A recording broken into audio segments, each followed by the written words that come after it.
We've all seen the famous cymbal banging monkey in movies or TV shows, and how terrifying it can be. Many might think this is due to Stephen King's short story, The Monkey, but the truth is that its origins go much further back and may even have a connection to the famous paranormal investigators, the Warrens.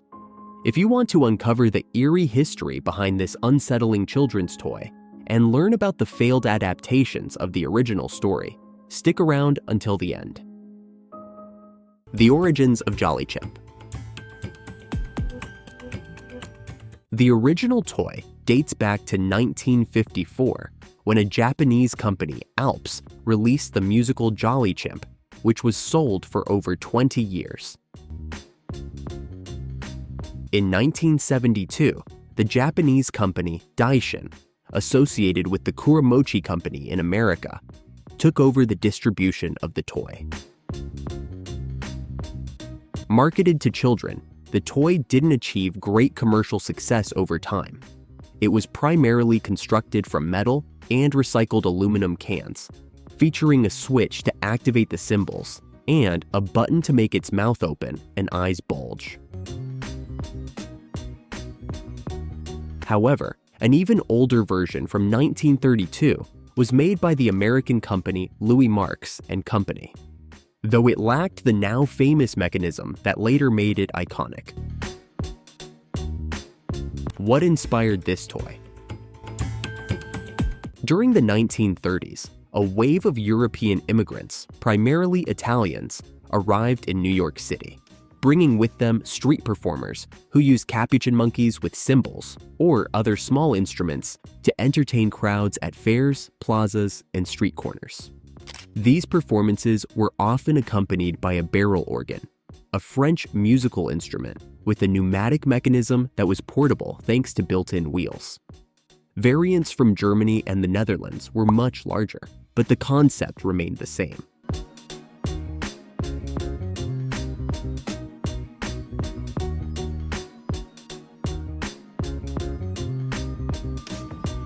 Where does its creepy reputation come from? After failing commercially in the 1970s, the toy found a new use in mental institutions and hospitals, treating children with schizophrenia. Over time, nurses began to notice that the toy would activate on its own, despite the switch being turned off. Even more chilling, tragic events often followed these eerie occurrences. As the legend goes, after nights when the toy's cymbals were heard clashing by themselves, a child would be found dead the next morning. Due to these repeated incidents, rumors spread that the toy was cursed. Some even claim that one of these monkeys was placed in the Warrens' infamous occult museum. Sealing its terrifying legacy, Stephen King published The Monkey in 1980. Whether inspired by these events or not, King's signature horror storytelling turned the toy into a childhood nightmare. Even today, hearing its mechanical clanking in the dead of night sends chills down the spine.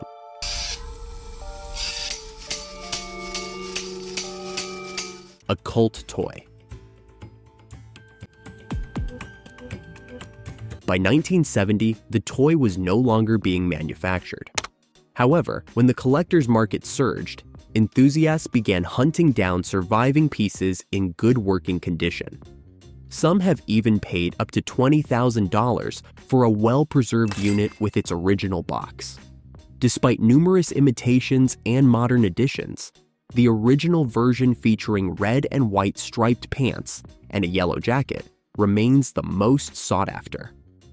The best ones were made in Japan. They were built right, for a lot of them still work.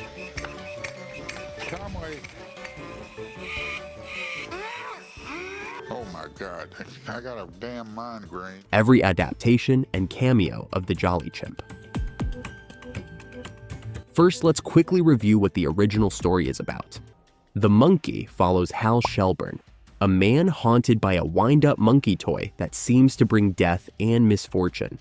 The story begins when Hal's son, Dennis, discovers the monkey in a box while exploring the attic of Hal's childhood home. Hal reacts with dread, recalling his childhood experiences with the toy. In flashbacks, Hal remembers finding the monkey among his father's belongings in a storage closet. As a child, Hal noticed a disturbing pattern. Whenever the monkey clapped its cymbals, a death or calamity followed. These events included the fatal fall of Hal's childhood friend, Johnny McCabe, from a treehouse, and the death of Aunt Ida's cat, which was run over by a car. Believing the monkey was cursed, young Hal threw it into a dry well near his home. Decades later, the monkey inexplicably resurfaces. Its reappearance unsettles Hal, who fears for the safety of his family. Determined to destroy the toy, Hal involves his younger son. They go to Crystal Lake with the monkey in a flight bag, weighted with rocks.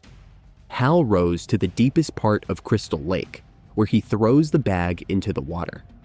As the bag sinks, Hal hears the faint sound of the monkey's cymbals clapping. During the disposal, the boat starts breaking up, but Hal manages to swim ashore safely to Petey. The story ends with a newspaper clipping showing that hundreds of fish in the lake have died as a result. The first notable appearance of the Jolly Chimp in pop culture was in 1977's Close Encounters of the Third Kind, Steven Spielberg's classic film about a man's life-changing experience with UFOs. In one scene, the toy mysteriously activates due to the electromagnetic waves emitted by the alien lights en route to Devil's Tower, Wyoming.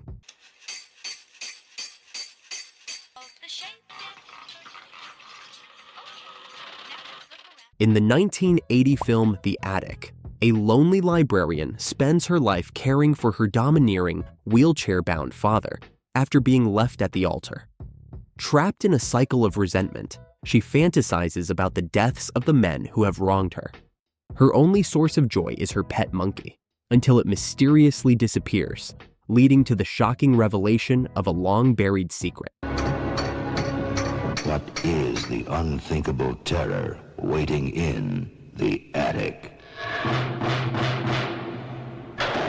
In 1984, what could be considered the first film adaptation of King's story was released, The Devil's Gift.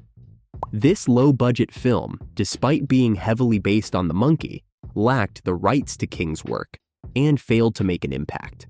It was released directly on VHS.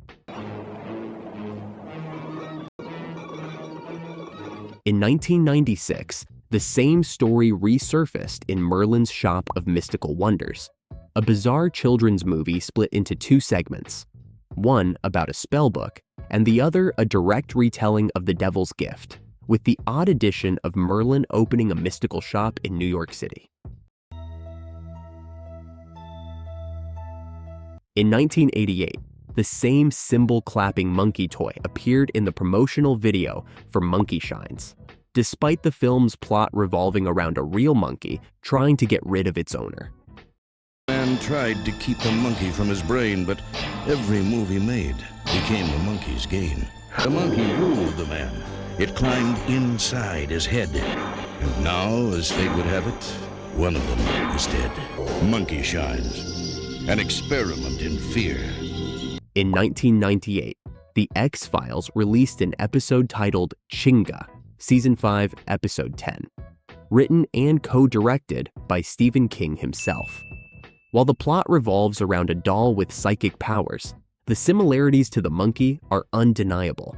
The toy was simply swapped for a haunted doll.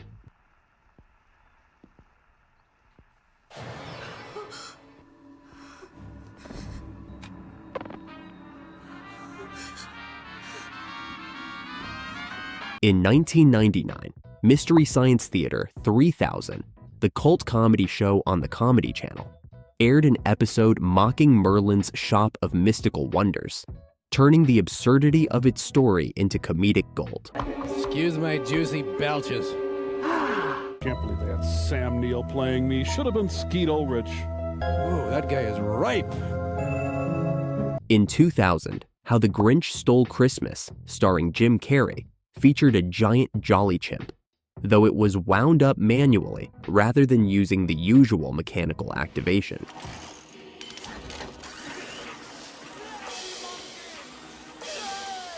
In 2005, Supernatural, Season 1, Episode 9, titled Home, included a chilling scene featuring the infamous cymbal-banging monkey.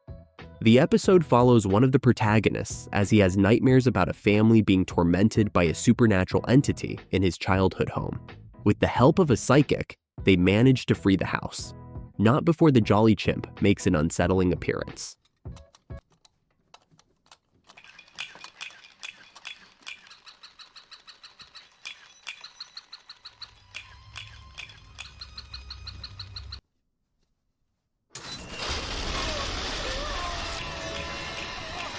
In 2010, Toy Story 3 paid homage to the toy's terrifying reputation by using it as a nightmarish security guard overseeing the daycare's security monitors.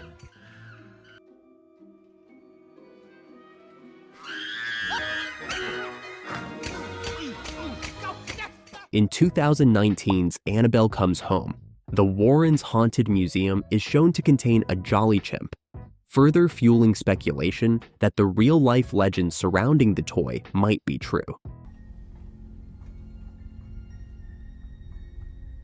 The infamous toy also appears in the Fallout 4 video game, set in a hospital, a setting eerily reminiscent of its rumored haunted origins.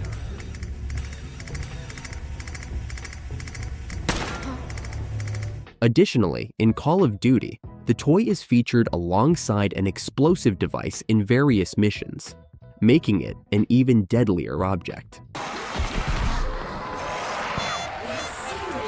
Other appearances include The Simpsons and numerous pop culture references over the years.